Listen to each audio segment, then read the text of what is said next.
संबलपुर जिला कुचिंटा उपखंड में 2 सप्ताह हेलाणी खोलिलाणी धान मंडी हेले मात्र विभिन्न मंडी में हजार हजार धान बस्ता खोला आकाश तले पड़ी रही ना आसुंच मिलर ना आसुची प्रशासन आज पर्यंत गोटे भी धान बस्ता किणा हो अभियोग कर जमनकिरा ब्लॉक अंतर्गत गुंड्रुचुआ और महत अंचल चाषी एपरिक धान मान परीक्षा पर एफएक्यू धान किणा जाऊ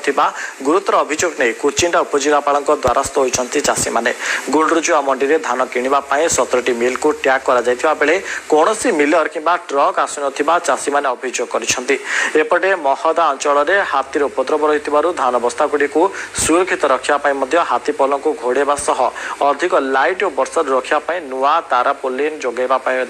दाबी करिसेंती चाषी। आमर गुंडचा मार्केट गत 27 तारीख रू खुली आई आमर 5 नंबर मार्केट डेट थिला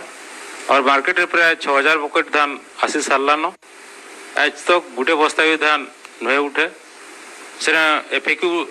टेस्ट भी होइछे एनालाइजर मशीन रे टेस्ट करा जाइछे एफएक्यू धान भी बाहरी छे। समिति मेम्बर तथा चाषी हिसाब रे आज आम सब कलेक्टर महाशय को साक्षात करवाई आसीलु।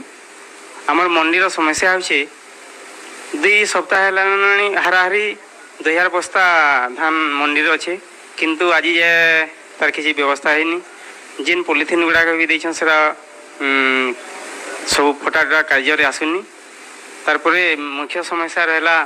आमटा जंगल एरिया आ हाथी माने भी काली हमर पाके भी आसीथिले मन्नी पाके सेथिले सब महाशय को आम ई बाबद भी